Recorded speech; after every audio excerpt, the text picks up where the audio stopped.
and welcome to another episode of Trash to Track. Now in this episode I'm going to be looking at this Hornby LMS Compound loco that I've had, and this was one of the original locos that came in a job lot that started this series in the first place, along with that Dean Goods a few years ago. And as you can see, it's absolutely covered in dirt and grime, and there's a small amount of damage to the smoke box area where the smoke units melted it. So I'm going to have to see if I can do anything about that later on. But other than that, it appears to be in general good condition. It's missing a buffer and a couple of handrails are broke, but we'll see what we can do about those. So I'll give it a quick battery test, and this has been stored for 3 years at least with me, and there's no sign of life at all really. So I'm going to strip this down and do a full service. I'm also going to DCC fit it, and we'll see if we can restore this to working order. So I'm going to start with the loco section of the model. This picks up current from one side of the wheels. It's also got a couple of broken handrails and that smoke unit damage on the smoke box. So I'm going to see if there's anything we can do about that, maybe even get a new body shell to replace this one. The wire from the pickup on the front bogie is also broken, so I'm going to undo it and strip it down and give it a full service. Now, to remove the chassis, there's one screw underneath the smoke box there that you have to remove, and then the loco simply lifts down and unclips. The cylinder covers are part of the body casting on this model, so be careful when you take those off. And there's the wiring for the pickups and the smoke unit, so I'm going to unplug all of those. Just get that off there. There are a couple of broken wires on the inside as well. So look at the fluff in here, look at this. This has got some miles on it, this train, look at that, it's just disgusting. So undoing this other screw that's underneath here, this should release the smoke unit, which I'm going to discard and get rid of. And you'll see in a moment, when I remove that screw, it's absolutely melted away. Look at that, look. No wonder the body shell's slightly distorted. It's melted to buggery, that has. So that's only fit for the bin. So I'm going to set the body shell aside. That will need a wash and a clean later on. And I'll concentrate on the loco part. Now this should freewheel, but it's not, it's quite stiff. So I'm going to remove these pickups. These all need cleaning, and I'm going to rewire the loco ready to fit a chip later on. And then, like I said, this wire on here is broken anyway. It's all frayed. So I'm going to remove all that. I removed the side rods. Now, unusually on this model, it's the first time I've come across this, the rear wheels have got 2 spacer washers on, and the front ones only have 1. It's so that the side rods sit out far enough to allow for that piston rod to travel. But yeah, I've not worked on a model where it's had 2 washers on 1 crank pin. There's only 1 on that one there on the front wheel, but when you remove the rear wheel, you'll see that there are actually 2 washers, and they're different sizes. One's thin and one's thick, but I'll show you those a bit later on when we come to reassemble the model. The next thing I'm going to do is unclip this underframe piece. This is clipped in place with several clips along the bottom, so just using a flat bladed screwdriver to gently prise those out without breaking the plastic, because I need to take these off. I need to get into the axles because it's quite stiff, and I think it's gummed up with old lubrication. But working gently, that bit pops off in the end, and you can see there is a lot of fluff and dirt on this model, so it does need a thorough strip down and a thorough clean. The axles do have proper bearings on them, but as suspected, this chassis block is covered in congealed oil and grease, which is why it wasn't running freely. So I'm going to have to clean all this up, all the surfaces. I'm also going to clean the axles around those bearings, wheel treads, wheel backs. I'm going to clean all this gunk and crud off there. The front bogie also collects current. There's that broken pickup clip, so I'm going to replace that later on. There's a lot of black carbon deposits and this orange fluff, which I can only assume is carpet fibre. Another reason why you shouldn't, or proof positive why you shouldn't run your models on a carpet, if any more proof was needed. And today I'm going to give everything a thorough clean with that WD-40 contact cleaner. So I've got some here on a cotton bud, and you can see immediately the dirt that comes off this model. Like I said, I've had this in storage waiting restoration for about 3 years, and God knows when it last ran before that. Obviously it's been running on a carpet, but like I said, I clean everything up, cotton bud sprayed with a little bit of that contact cleaner. All the wheels, axles, bearings, you name it, on this chassis, everything was thoroughly cleaned. Because I'm converting this to digital, it is imperative that everything is clean, because digital relies on a good electrical contact. So once everything was cleaned, I just go over it with an old toothbrush to remove any little bits there, and I slightly bend one of those slide bars there. I'll put that back shortly. Dust off the front pickup bogie as well, and we're well on the way to have cleaned this all up. Now that that's all done, and I'm happy that all that fluff and that yellow fibres have all been removed, I'm going to start rebuilding the chassis. This wasn't easy because you can't lay this upside down, because the wheels are actually larger than the chassis. So if you lay it upside down, they just pop back out of the bearing holes. So you have to hold it. And there are 2 bearing slots on the front of this chassis. Obviously it's used for multiple models, but this, on the compound, it goes in the frontmost hole. Add a small amount of lubrication on the axles and bearings using my Fleischmann oil pin dropper. The front bogie is held in place on that small stud in front of the front wheel there, so it's now a balancing act. I have to hold all this in place and then clip that plastic bit back on. Now this goes on the opposite way to what you think. I thought it went on that way, but it doesn't. It looks like it should, but it actually goes on this way with the deep plastic recessed bit at the front, because that also holds that front bogie in place, when I can get the camera to focus, that is. And then gentle pressure and it will clip down where it should be. And now this is rolling lovely and freely compared to what it was when we first started.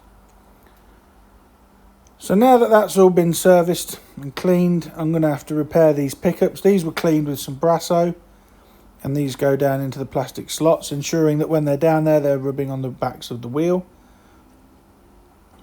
There we go. And then this bit here, which the tender drawbar screws into, is also put back in. Now, like I said, I'm going to remove that wiring shortly, and I'm going to put new wiring in it.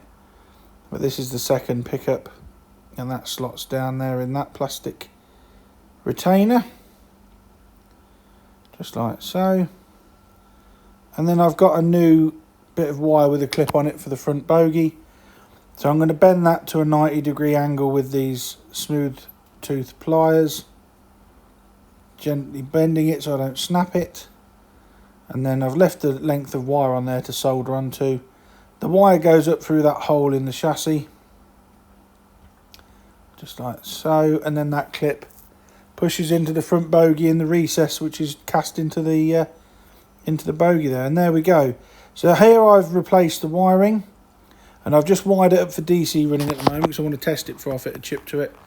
So it's had all brand new wiring on it, and the last thing to do is to screw this sprung tender drawbar back in place. And there we go, we've fully serviced and rebuilt the front part of the locomotive. That screw is shouldered, so I had to keep moving it just so it sat correctly. The next thing to do was to rebuild the side rods. Now this is the slide bar that I bent earlier, and I tried to put the piston rod back in and it wouldn't go in, because I'd actually squeezed it a little bit. So just gentle pressure there, just to lift it up slightly, not too much, not to break it, but that will allow this piston rod to then slide back in as it should. Just align the wheels there. And then, as I said earlier, there are 2 washers on the back, one thick washer there and a thinner version, and that just pushes the rods out on the back wheel to give enough clearance for the piston rod, etc., to go on and help it run smoothly. So I lined up the washers on the crank pin hole, then put the actual crank pin through the side rod, through the washers, and then tightened it up into the wheel, just like so. And then that was tightened up with a flat bladed screwdriver. The front wheel just has one washer on, or spacer. They're not really washers, I shouldn't call them washers, they're spacers really. So the spacer goes on, the followed by the piston rod, followed by the coupling rod, and then again one of these long crank pins goes through that into the threaded hole in the wheel, and that's tightened up. And once I was satisfied that that was all done correctly, the same was done on the other side, and that was the side rods, piston rods, all correctly rebuilt. So once I've tightened the screws up, I'll flip it over and do the same on the other side, and here we are. The chassis is now very free rolling, thoroughly cleaned and serviced. The body shells, and now I did find another body shell, but it came off a recent Hornby Railroad model, and the difference in colour was striking. This is simplified self-coloured plastic. I didn't like the printing on it. There's not as much detail with the lining. The numbers aren't shaded. And to be honest, with that small amount of damage around the funnel, I think I'm going to keep the original 1970s body and return this railroad body. They are exactly the same and they fit on exactly the same. I just think the maroon on the older body shell has got a lot more depth to it, and the printing's just a lot better. So I'm going to persevere with this older body shell, even though it is slightly damaged. The only thing I'm doing here is putting a very small amount of Loctite on this new buffer and putting that in there because it was very loose when you put it in on its own. So we're going to look at the motor, the ring-filled motor now. I'm just going to pop the tender body shell off and reveal that. That just unclips from the front and then lifts off. And then we have the ring-filled motor in there, and that's held in place with the weights. So unscrewing the weights and unplugging the wires. This would I'm going to do another ring-filled DCC video soon. This is a different type. This type you don't have to insulate the brushes. The brush holders are already insulated from the chassis, but I'll detail that thoroughly in another video. To remove the motor from the tender chassis, you have to remove the weights, and eventually they pop out. I'm just looking now to see if there's any room for a decoder. Now, I don't think there's going to be in the tender. There's just not going to be the room for it. So I'm going to put the decoder in that boiler section where the smoke unit was. So I've got the chassis together now, and I'm just working out what I'm going to do. And I'm going to hardwire this through and have the DCC decoder in the loco part of this model. If this wasn't mine, I'd put a micro plug on it. But because it's mine, I don't mind the tender and loco being permanently coupled together. And we'll sort that tender drawbar out very shortly. But as to demonstrate where that smoke unit was in the boiler barrel of the body shell, there's loads of room. And this Bachmann decoder will fit in there, no trouble at all, and keep all the wires out the way. So it's better to do it that way, in my opinion, than try and shoehorn it in the tender or try and cut one of those weights down, because the weights hold the ring-filled motor in place, so I'm not going to do that. So to remove the motor from the tender shell, you have to remove that plastic part, and then there is a screw underneath on this type of motor. So you undo the screw as well, and everything lifts out, as you will see. There we go, and it is just a standard Hornby ring-filled service, so I'm not going to go into too much detail. I'll show you the basics, but if you want to see a detailed and thorough ring-filled service, I've done that in so many other videos. I'm not going to cover it in depth today. But I'll remove the clip that holds the gears in place and remove all the gears to clean all that up. The front plate was unclipped from the back, and then that lifts off when I can get the other clip out. The commutator, to be honest, isn't that dirty. It's just not, it must have just been dirt on the axles and wheels that were stopping it from running. So the commutator's cleaned. This time I just used some contact cleaner on the cotton bud. All the gears were cleaned again, contact cleaner on some cotton bud. The brushes and springs were cleaned, and then the motor faceplate was cleaned, along with the gear retainer on the back, because some grease and oil was congealed around the holes. But like I said, if you want to see a more in-depth ring-filled service, check out some of my other videos in the Track to Track series. They're all there in the playlist. And I also cleaned the motor faceplate, as I said, especially this bit on the front where the old grease would have been, because that old grease is now congealed and covered in dirt. So that's all cleaned up. For DCC fitment, I'm going to remove this suppressor that bridges the gap between the two brushes. It's not needed. The suppression is built into the decoder, and bridging the gap between the brushes could lead to short circuits on digital running.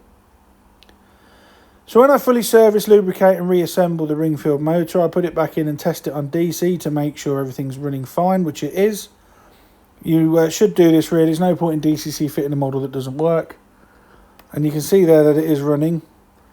So now what I've done is I've added some new wire and I'm going to feed it through. Now I've put 2 lengths of wire, one to each brush terminal and one to that pickup.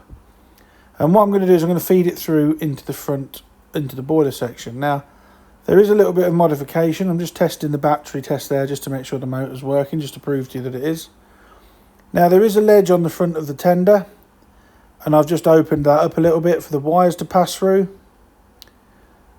So the wires will sit underneath that, underneath the coal.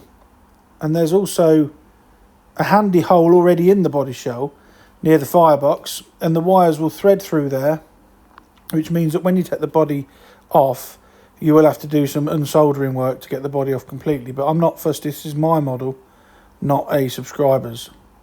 So the wires are pulled through there, and they will now go into the front part of the loco. I've already prepped the decoder. The only wires I need are orange and grey, red and black. The others have been cut and put out of the way and insulated. So the red and black wires go to the pickups, orange and grey wires to the motor. The orange wire goes to the right hand brush, grey to the left hand. And then I solder that all up.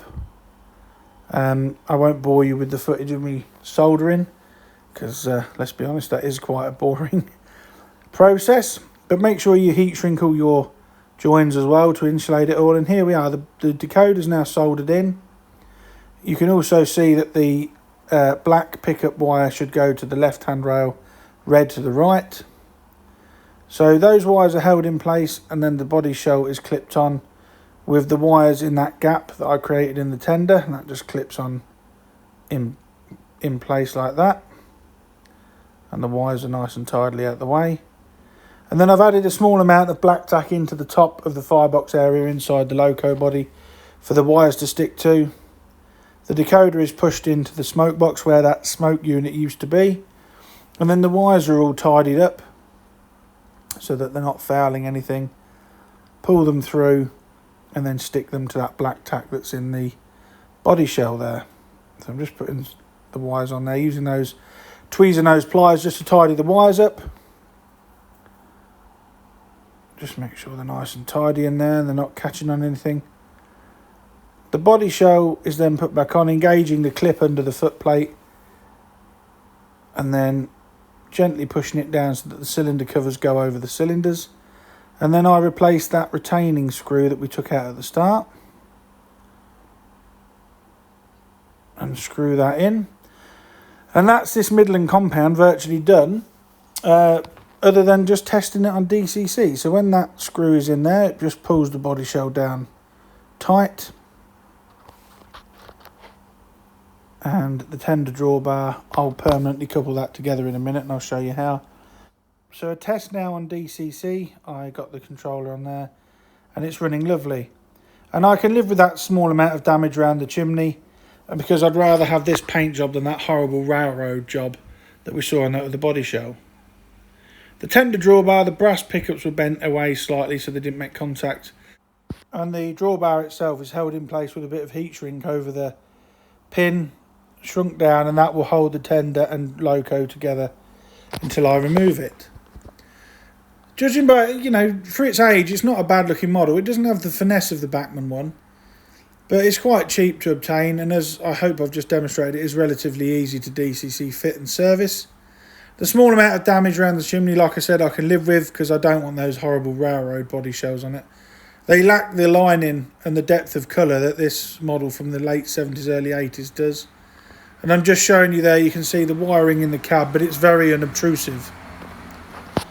If you've got an engine or anything you'd like to see featured on a future episode of Trash to Track, please email me at dansmodelrailways@gmail.com. I'm looking at getting it sent over, and who knows, it may even feature in an episode all of its own. So I'll leave you now with some shots of the compound running in the garden with my vintage LMS stock. And I'd like to thank you all so much for watching Trash to Track again. if you are new to the channel, please consider subscribing.